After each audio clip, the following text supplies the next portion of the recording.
Je m'appelle Sophie Cavalier, je suis assistante sociale et je vais vous raconter mon métier.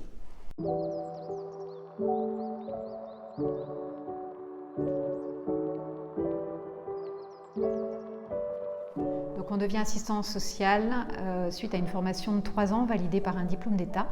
Pour ma part, je suis une jeune assistante sociale puisque j'ai repris mes études il y a 5-6 ans. Je travaille à la maison médicale depuis 2 ans et précédemment j'étais en service gériatrique, en service de soins de suite gériatrique.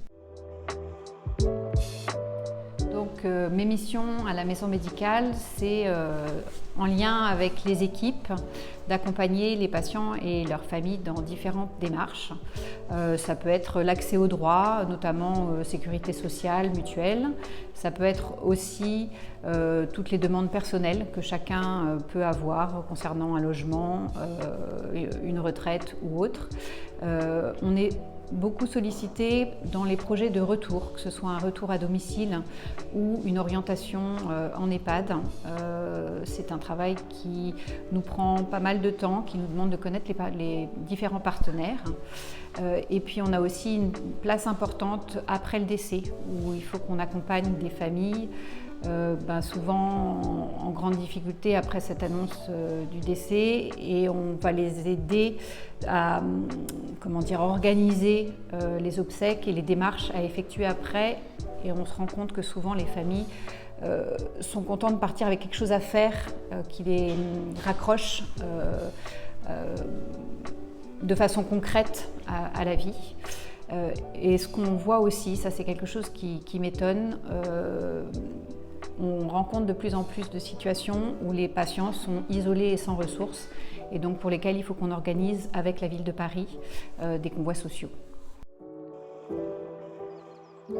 Donc venir travailler en soins palliatifs, pour moi, c'était un choix qui est lié à une histoire familiale, mais qui est aussi pour la volonté de participer à l'accompagnement des personnes en fin de vie.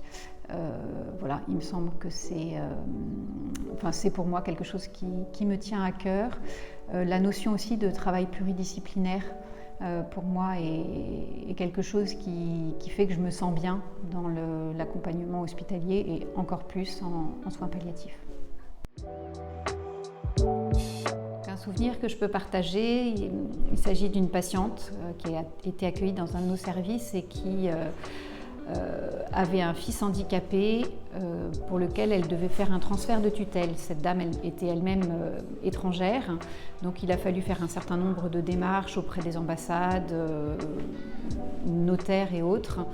Et toute l'équipe était aux aguets pour savoir comment les démarches avançaient, parce qu'on sentait bien que cette dame, elle tenait et elle luttait tant qu'elle n'était pas certaine que son fils aurait une tutelle dans son pays d'origine. Voilà. Et c'est vrai que quand les démarches ont abouti, cette dame, on l'a vue partir très apaisée. Et ma chance, c'est que je suis restée en contact avec la famille et que donc j'ai pu avoir des nouvelles de ce fils et les transmettre à l'équipe qui avait vraiment attendu, tout comme moi, que l'issue positive de cette situation. Faire passer, c'est qu'en soins palliatifs, c'est vraiment un lieu plein de vie.